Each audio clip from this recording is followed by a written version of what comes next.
Salut Dieudonné, comment tu vas? Salut Hakim, ben, on est là. Les anciens sont encore debout. Je m'accroche. J'essaie de tenir. Les vents étaient vraiment durs. Alors on a vu ça, on a vu ça. Sache que c'est vraiment un honneur pour nous d'être ici au sein du Diodobus. Donc avant toute chose, je tiens à te remercier au nom de toute l'équipe. Ah ben merci à vous surtout et bon courage parce que vous arrivez, vous débarquez dans un monde de fous, c'est votre époque. Moi déjà j'en ai vu un sacré bout, mais je suis un peu sur la fin du parcours. Mais c'est vrai que je pense que vous allez avoir beaucoup de choses à dire, à faire. C'est formidable. Ben moi je ne peux que vous encourager à y aller. Merci à toi, merci à toi. La première question, sachant que bien évidemment aujourd'hui on va évoquer l'actualité, hein, Oui. mais j'aimerais quand même revenir sur tes débuts. Comment tu es devenu humoriste? Qu'est-ce qui t'a donné envie de devenir humoriste? Je crois que en ce qui me concerne, c'est vraiment une qualité naturelle. En fait, je faisais rire mon entourage plus petit, mais je pensais pas que je pourrais arriver à faire ce métier-là. Mais je me suis concentré, j'ai rencontré Elie, un ami d'enfance, on va dire, de grande enfance. Et puis on a fait un duo, et puis ça a marché assez rapidement, et voilà. Mais je faisais rire mon environnement, mes copains. Okay. J'avais un truc. Après, j'ai beaucoup travaillé. Ok. On a vu ça. Vu ça. La deuxième question que j'ai à te poser, c'est tu as ton propre site internet. Oui. Ta propre chaîne YouTube. Oui. Ta propre billetterie. Oui. En quoi cette notion d'indépendance économique, elle est importante pour toi, si tant est qu'elle l'est? Il faut vraiment être indépendant dans le monde dans lequel on vit. Un petit chez soi vaut mieux qu'un grand chez les autres. Cette maxime, je l'ai vraiment pris pour mienne. C'est très important pour conserver sa création, pour ne pas se laisser perturber, et puis pour pouvoir être performant. En tout cas, c'est ce que je pense. Et à partir du moment où vous n'êtes pas indépendant, vous êtes à la merci des autres et malheureusement, ils n'ont peut-être pas les mêmes intérêts que vous. Donc, vous avez les outils maintenant, vous, votre génération, bien plus que moi. Bon, moi, j'ai pris le train en marche d'Internet et de tout ça, mais tu l'as bien résumé. Le fait d'avoir sa propre billetterie, c'est d'être en contact direct avec le public. C'est-à-dire qu'il n'y a plus d'intermédiaires. Lorsque vous passiez par des billetteries comme la Fnac, Ticketnet et Guerduc, enfin les autres, quoi, à ce moment-là, vous n'êtes pas en direct. C'est-à-dire que le jour où vous avez un nouveau spectacle, vous ne pouvez pas être en contact avec les gens. Et il faut passer par ces sociétés-là pour qu'elles envoient un mail, par exemple, dire, ah ben tiens, un nouveau spectacle, et vous payez à ce moment-là. Votre public ne vous appartient pas, en fait. Il appartient à ces sociétés qu'on appelle les billetteries. Donc, c'est indispensable et je suis un des rares à l'avoir fait, et c'est grâce à ça que j'ai pu continuer à faire mon travail, c'est-à-dire qu'effectivement avoir le lien direct avec le spectateur. Waouh. Et pour rebondir justement sur cette notion de liberté, on sait que récemment, tu as été interdit de spectacle à Nice, si je me trompe pas. Oui. Et comment tu le vis ça après toutes ces années d'annulation, j'ai envie de dire? Comment tu le vis aujourd'hui, ça? Moi, c'est vrai que c'est quand même plus de 20 ans d'un lynchage vraiment unique en son genre pour un artiste. Mais alors, je suis un homme noir, je m'appelle Dieudonné Mbala Mbala, Manam Bogatang Mbala, ça veut dire que à travers moi, c'est tous mes ancêtres, toute une population, les Ewundo, qui s'expriment. Et tout ce que mes ancêtres ont subi était encore bien pire que ce que j'ai subi. Donc, je suis respectueux de ce qu'ils m'ont transmis, de cette force qu'ils m'ont transmis, qui m'ont permis de traverser ces épreuves. Et surtout, je pense, mon père me l'a dit, mais ma famille et les miens là-bas me le disent, je suis une fierté pour mon clan. Voilà. Wow. Et ça, c'est bien. Waouh, totalement. Quand tu entends le mot liberté d'expression aujourd'hui, est-ce que tu y crois ou c'est devenu utopique pour toi? Il n'y a pas de liberté d'expression. Il y a l'histoire appartient aux vainqueurs, l'histoire appartient aux puissants. Et je pense que c'est Aimé Césaire qui me disait rire avec la souffrance nègre. Il découvrait mon travail, il m'a dit vous allez déranger du monde.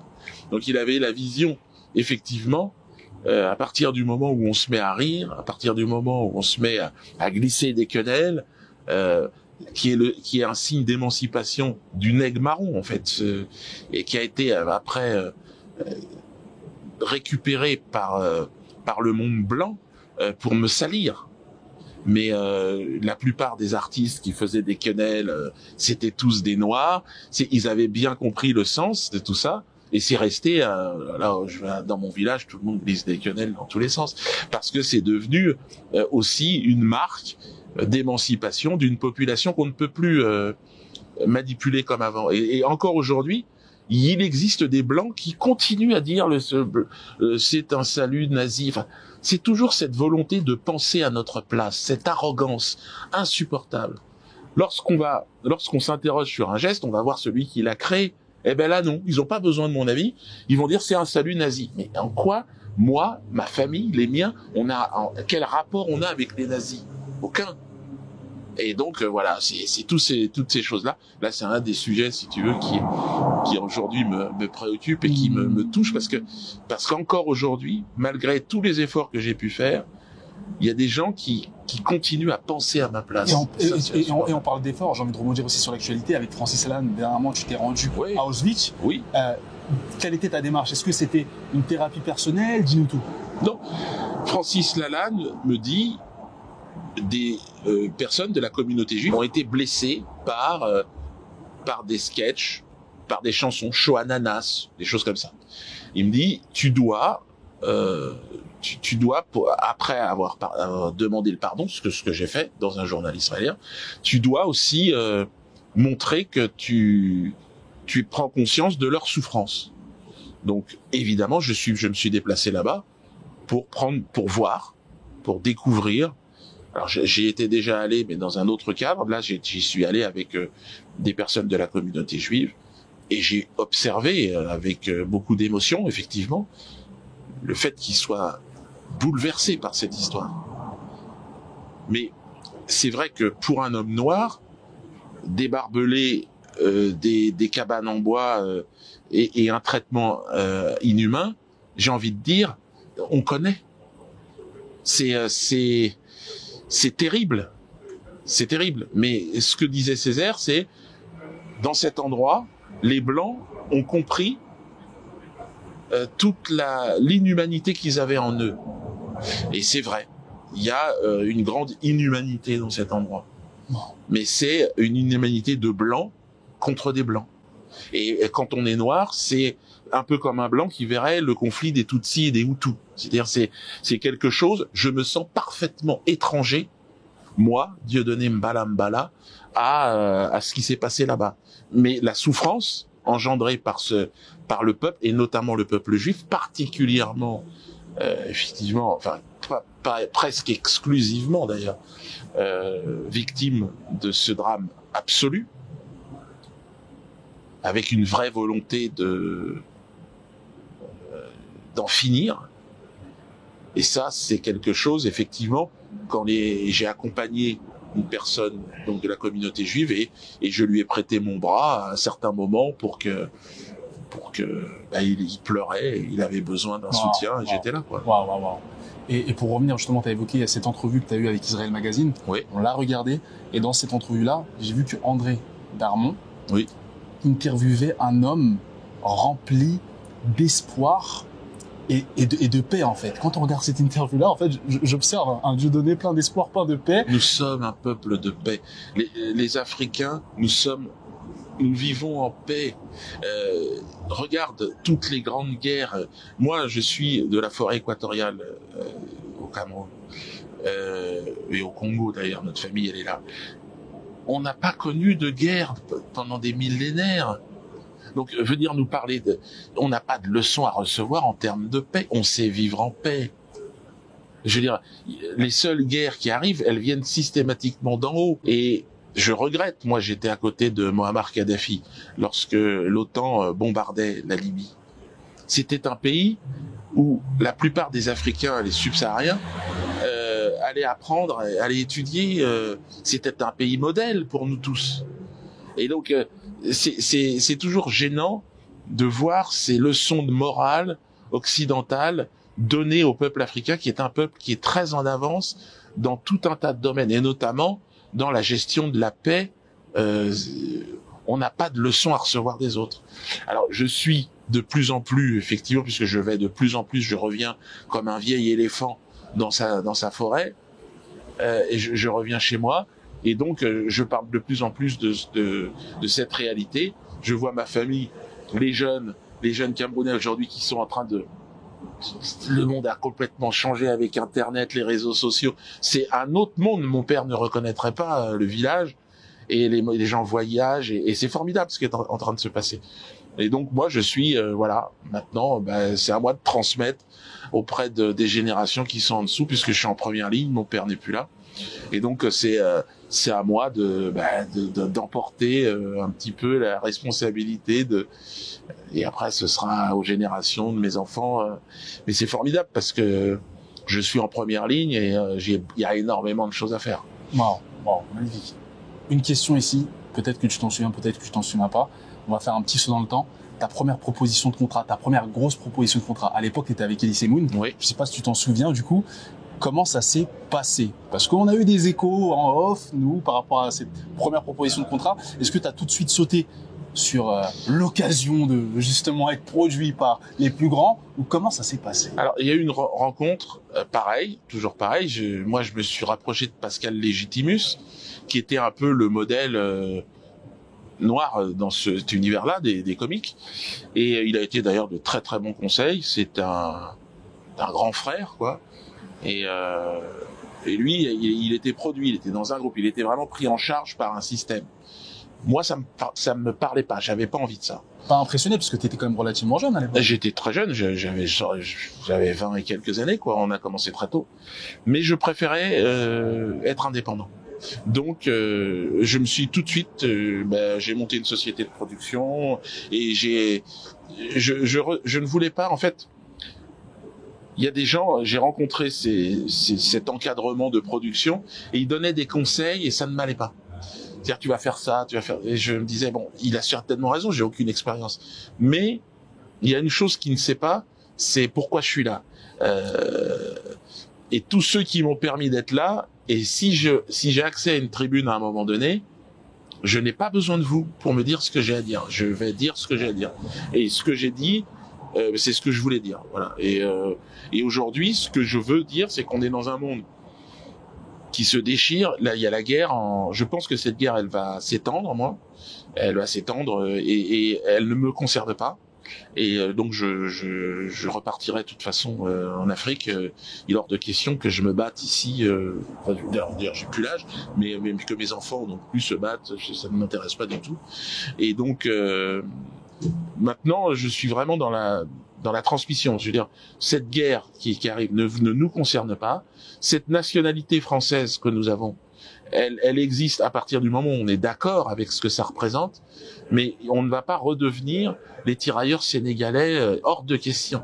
Et pour moi, l'erreur de la France, le moment où la France, pour moi, a trahi toutes mes espérances, c'est quand elle a bombardé Muammar Kadhafi et qu'elle a tué Muammar Kadhafi. Parce que là, pour tous les Africains, c'était revenir à l'époque de la colonisation, au nom de cette suprématie occidentale, d'anéantir en fait quelque chose qui était en train de se mettre en place, et notamment grâce à lui, on allait s'émanciper sur le plan monétaire puisqu'il voulait créer une monnaie. Et c'est une exécution qui pèse lourd. D'ailleurs, aujourd'hui au Cameroun, dans le Nord Cameroun, une partie de ce qui se passe avec Boko Haram et tout, ça vient uniquement de cet assassinat du gouvernement, de Sarkozy et tout ça. Enfin, Sarkozy, c'était un pion. Je veux dire, il n'est pas responsable à lui tout seul. Hein. C'est vraiment les intérêts économiques occidentaux et cette violence absolue qui moi me fait dire que bon, vraiment ma place, elle est revenir au Cameroun maintenant et puis vraiment travailler au développement de notre village et du pays. Ok, donc ça c'est clair. Ouais. C'est vraiment ça. Ok, ça marche. Et est-ce que tu aurais un conseil, parce qu'on a parlé des jeunes générations aussi, par rapport à la viabilité d'être indépendant quand on entreprend dans le milieu artistique ou autre? C'est pas facile de donner. C'est pas facile. Le bœuf est lent, mais la terre est patiente. Les Iraniens, eux, ils disent un tapis, il faut 3 ans pour le faire. C'est à peu près le temps qu'il faut pour faire les choses, pour comprendre les choses.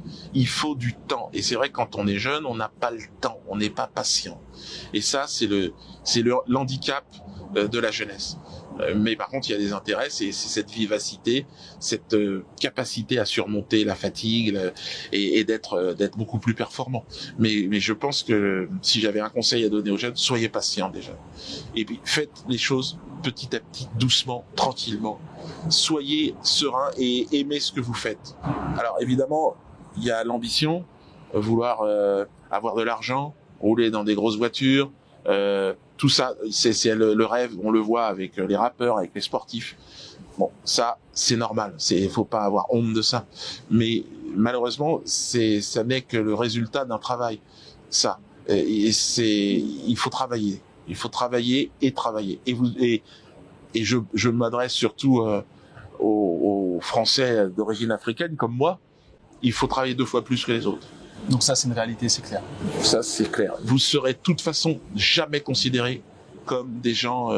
le temps de votre gloire, vous allez être applaudis et on va vous sortir les siffles. Mais dans la réalité des choses, vous serez toujours considérés comme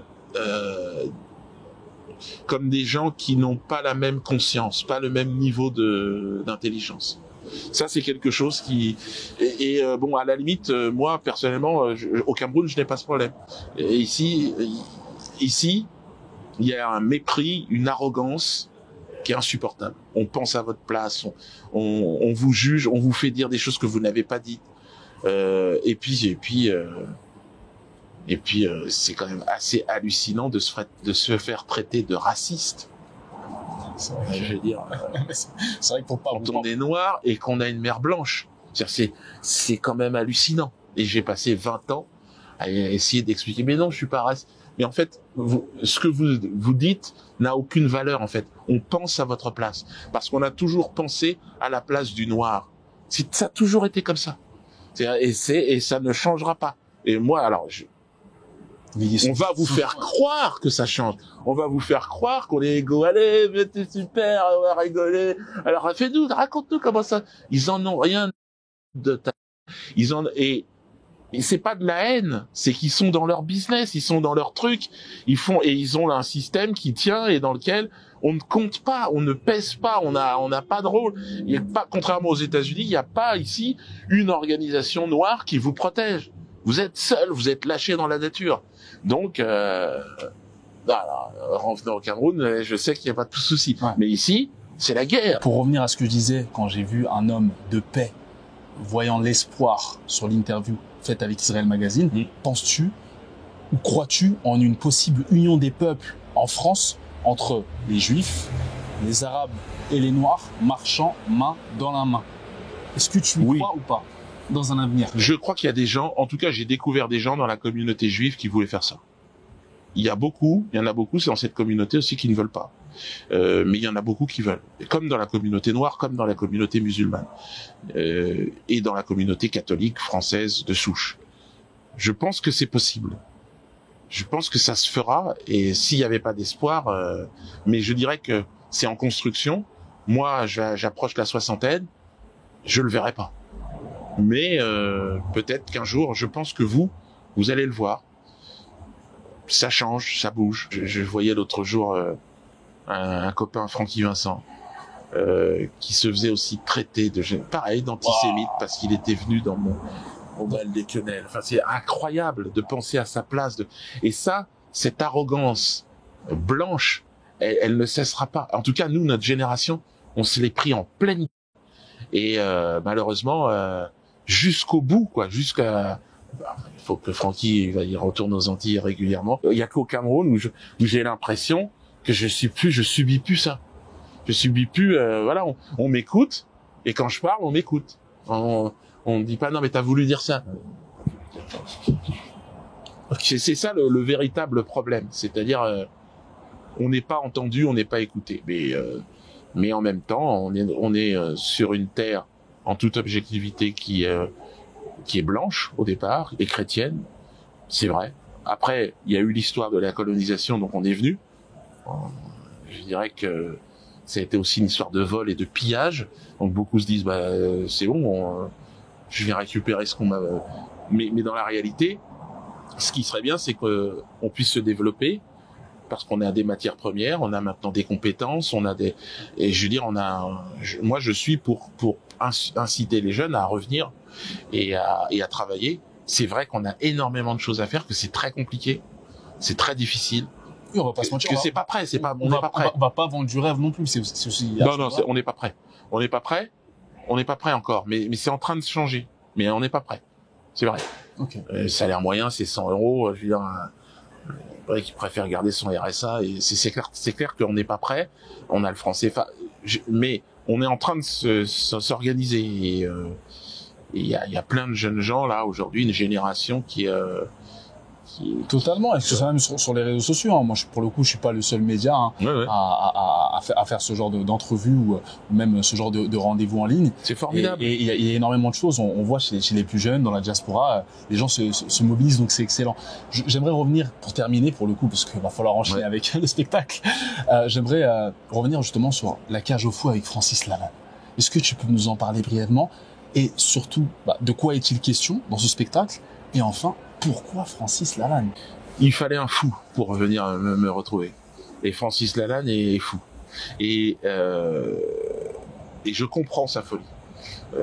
Je dirais que c'est le seul qui était capable de résister. Et c'est un poète hors pair. C'est un musicien hors pair, un chanteur hors pair.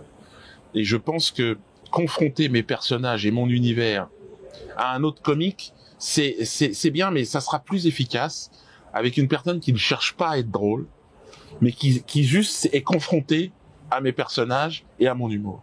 Et donc, il va servir un peu, mais il est d'accord d'ailleurs, pas de punching ball, mais il va permettre à mes personnages d'exister encore plus face à, justement, à une folie. Moi, je pense que la moindre des choses dans cette société française, c'est la folie, parce que cette société est folle. Alors, quand Francis m'explique un peu, parce que il a un regard, lui, il a pas de plan B, il s'imagine pas partir ailleurs. Donc, lui, Totalement. il essaye de survivre ici. Totalement. Et cette société le rend complètement fou. Je l'ai surpris même à me dire, Dieudo, est-ce qu'il y a de la place dans ta forêt en Afrique? Alors écoute, pas de problème. Il y a d'ailleurs de plus en plus de Français qui viennent s'installer, et c'est tant mieux. Moi, je trouve que c'est une bonne chose. Mais des Français qui sont plus dans la même dynamique. Ils arrivent, ce qu'on peut faire, qu'est-ce qu'on peut, très bien. C'est plus les donneurs d'ordre. De toute façon, les donneurs d'ordre aujourd'hui, c'est plus les Français. Et il y a encore le franc CFA, il y a encore tout un tas de choses. Mais ça bouge, et donc Francis Lalanne, bravo, merci Francis, parce que je sais pas si on devait le faire avec Jean-Marie Bigard au départ. Ouais, je suis au courant. Qui a subi une pression mais incroyable. Je suis au courant. Et il a dit trop de pression, donc j'arrête. Et Francis Lalanne dit, tu ne peux pas arrêter, Jean-Marie, c'est pas possible, c'est trop important pour tous les artistes français. Vas-y, si t'y vas pas, j'y vais. Jean-Marie s'est couché, et donc là, il y allait. Voilà, il y allait nickel. Que souhaites-tu laisser au monde et à tes enfants avec ton œuvre? Écoute, j'ai une dynamique d'émancipation, avoir repoussé un peu les limites du champ d'expression de l'homme noir sur les territoires français et dans la francophonie. J'y suis parvenu. Bon, même si mon plus grand succès, j'ai découvert ça sur TikTok, c'est Petit Poney, petite chanson qui est chantée en Corée, avec les trends, les fameuses trends TikTok. Ouais. Et c'est un petit truc assez hallucinant. Et d'ailleurs, il y a un quand même incroyable. Il y a un industriel qui m'a dit votre Petit Poney a été vu, écouté plus, je crois, 2 milliards de fois sur quelque chose. J'ai un chanteur, on est au niveau de Michael Jackson. Je lui ai dit, attendez, c'était une chanson qu'on me foute de la gueule des chansons. Et donc, là, on a un Petit Poney. On va te le montrer. Ouais. C'est intéressant. Et donc, pour les enfants, pour nos enfants, Alors je me dis tiens, bah, s'il va rester de moi un petit doudou pour les enfants où on m'entend chanter Petit Poney, ben ce sera très bien parce que moi j'adore les enfants évidemment, j'en ai 7 et enfin j'en ai eu 7 puis ils sont grands maintenant, ils grandissent. Il y a encore une qui est quand même petite qui a 12 ans mais et ben je me dis c'est extraordinaire d'avoir laissé un truc pour nos enfants. Totalement. Et puis la quenelle aussi, j'aurais laissé une quenelle pour toute la population nègre marron qui veut s'émanciper. Est-ce que tu peux me donner un petit poney? Un petit poney, on les a les petits poneys. Ouais. Comme ça on va le montrer. Ouais, ils viennent juste de sortir, faut quand même que je te montre ça avant. Ah bah oui, totalement, ouais. totalement. Merci. Merci à toi. Alors voilà, ça sera pour les petits. Et alors c'est un petit poney, il est tout doux, il est tout gris, et quand tu appuies dessus, excellent. Là, tu vas attendre. Excellent. Ah. Excellent. Ok, voilà. petit Donc, poney. on peut pas dire que ce soit vraiment dangereux pour l'humanité. Enfin, on verra, peut-être. Oh, Voilà, Dieudonné, il va se reconvertir. Spectacle pour enfants, puis pour petit poney. c'est nickel. Et la dernière question, la toute dernière question, c'est, je sais pas si ça se, ouais, y a pas de, nickel. Tu maîtrises bien, tu maîtrises bien ton produit. Ah ben ouais. Et la dernière question, c'est, je vais te demander de terminer cette phrase-là. C'est un petit jeu, hein, qu'on fait régulièrement. C'est, la phrase est la suivante, c'est avant, c'était mieux quand, et je te laisse tranquillement réfléchir. Avant, c'était mieux quand on pouvait rire de tout. Waouh. Waouh. Wow. Bah écoute, on terminera sur ça, Dieudonné. Je te remercie vraiment encore une fois de nous avoir fait l'accueil de venir ici dans ton Dieu de bus. N'hésitez pas encore une fois à aller voir justement sur le site dieudesphère.com, c'est là où on peut te retrouver. C'est ça, ouais. Au niveau des prochaines dates, au niveau justement aussi du jeu de bus. Hein. Ça continue, on est d'accord? Ouais, un peu partout. Alors, il y a le Zénith de Paris aussi. En fait, je passe du Dieu de bus au Zénith, au Grand de ça. Mais bon, j'adore moi ce rapport-là avec le public. C'est nickel, c'est nickel. Et n'hésitez pas, bien évidemment, à vous abonner au Cercle Show, que ce soit sur YouTube, sur TikTok ou sur Instagram avec une variété de contenus. On est là tous les dimanches soirs à 21h30 sur Instagram en live et on vous donne la parole sur divers thématiques, tout simplement. Merci de nous avoir suivis. C'était vraiment un plaisir de m'entretenir avec toi. Eh ben pareil, bon courage à vous la jeunesse. Et puis venez me voir au Cameroun dans quelques temps. On tâchera d'être là. Merci à toi et à très bientôt.